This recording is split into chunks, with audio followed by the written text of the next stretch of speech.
Hey footy fans, the round 24 recap, the home and away season officially over. Boy oh boy, didn't that go quick. Round 24 started on Friday night, the Pies beating the Essendon Football Club 101-31. That's Essendon's season over. They miss out on finals, simply not good enough by the Bombers in this game, and a few players like Zach Merritt and Kyle Langford said after the game, they're not there yet, and there needs to be a lot of improvement going forward. Even Coach Brad Scott was saying in the conference after the game, the Pies were on from the start. It's as simple as that. They were hungry. It was great pressure football. They wanted it. And to see them get that minor premiership with that much intensity, and they're still missing players like Dacos, Moore, and a few others, I thought it was brilliant work by the Collingwood Football Club to end their home and away season and straight on to the final. So congratulations to the Pies on being crowned the minor premiers of season 2023. Jack Ginnivan, a great game, 3 goals, 17 disposals, and the Pies fans absolutely loved that win. And this season as a whole. On Saturday, my Rude Boys actually got up against the Suns 132-97. Look, there was arguments after the game. I saw a few comments on social media and just in the media in general that the Roos coughed up the number 1 draft pick, not finishing last on the ladder and getting the wooden spoon. But I didn't mind that because it showed we played to win, and I'm proud of them. It was a high-scoring game. It was, probably one of our highest scores of the year. Usually we get around 50 points, 60 points, but to see us get 132 points against the Suns, we played some good football. Eddie Ford, Rising Star nominee for round 24, thoroughly deserved 3 goals, 19 disposals by Eddie, and he's had some great moments throughout this season. And for the Roos, regroup. It's been a rough season, not getting results. We've come close at times, but still, I'm proud of that effort. And they're a young side. Give them a few years and hopefully pressing for the top 8. Maybe 2026 around there, or hopefully sooner. The Hawks losing to the Fremantle Dockers 56-93. Now, Freo, a nice win for them. Little disappointing by the Hawks, I have to say. They beat the Dogs a couple of weeks back. They've had some great wins, which were upsets, which were, I guess, not expected throughout this season. They've showed a lot of fight at times, but against Freo, I expected them to put up a bit more of a contest, that's for sure. Speaking of contests, the Lions took on the Saints at the Gabba. The Lions winning 72-60. Now, yes, the Lions win, and yes, they lock in second spot on the ladder, I should say. 18 behind, though. They need to be a whole lot better than that, Brizzy, come finals time. But still a good season by them, finishing second spot on the ladder. I go back to my earlier predictions at the start of the year. I said that the Lions might just miss out on finals, and at times, don't get me wrong, they did look lost out of the jungle outside of the Gabba on the road, but Chris Fagan and his team booking their top 4 spot in, that's for sure.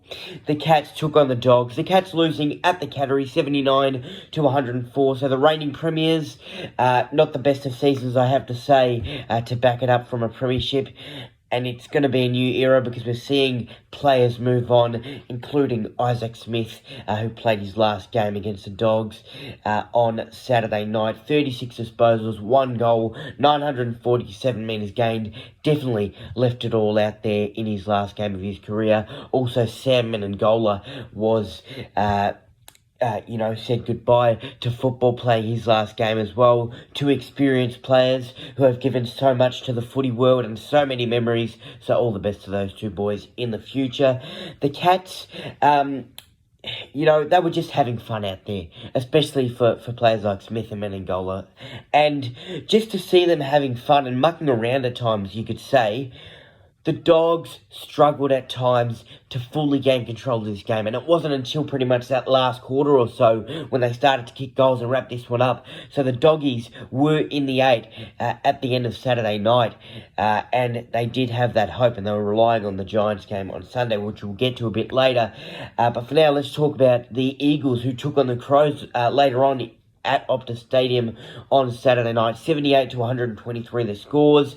The Eagles, they were leading at times, then the Crows just kicked away. The Crows fed Tex Walker. He kicked 9 goals and he led the Coleman on Saturday night. And Charlie Curnow had all the work to do, and that came on Sunday. Before we got to get to the Carlton game, Port Adelaide, they beat the Tigers 94 to 63. The Power too strong, and they lock in 4 spots. So a great season for Ken Hinkley and his team. Definitely a chance in finals, that's for sure. And what a final series it's gonna be.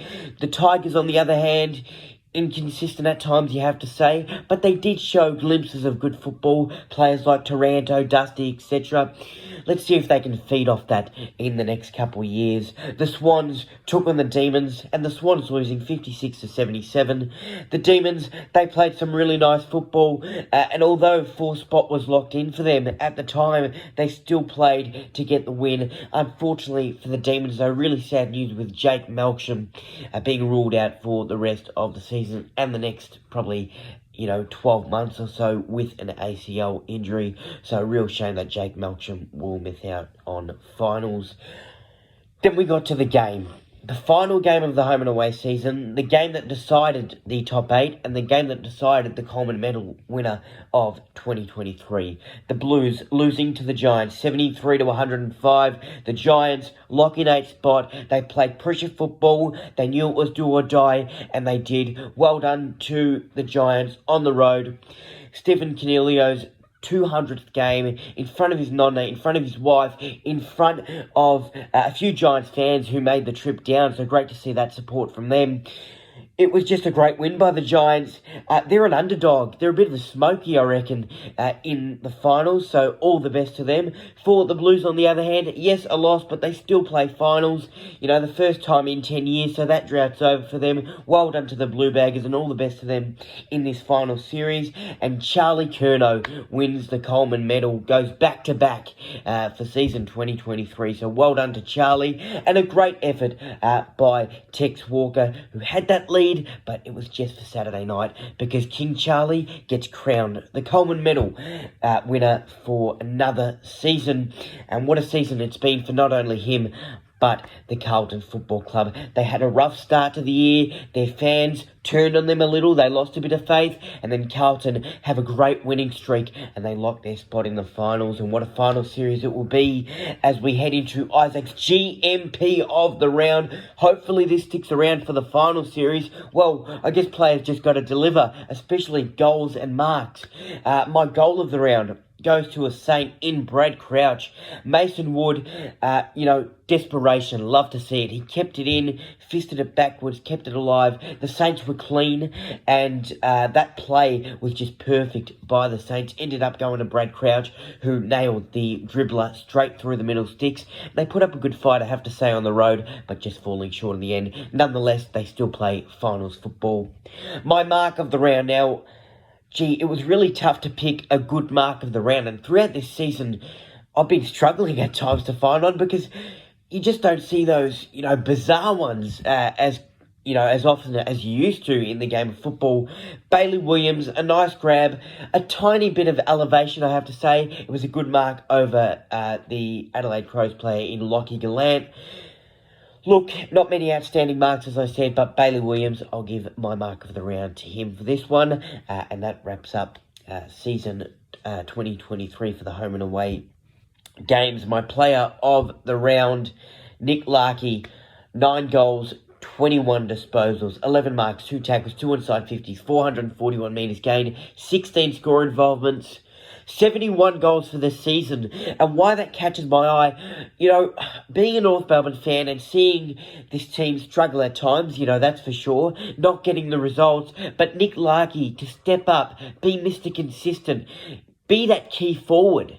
And I just hope that North Melbourne get another key forward to help him out with the goals, because he's working really hard, and credit to a few of the players who get the ball to him, like Luke Davis-Uniacke, Jai Simpkin, and a few others.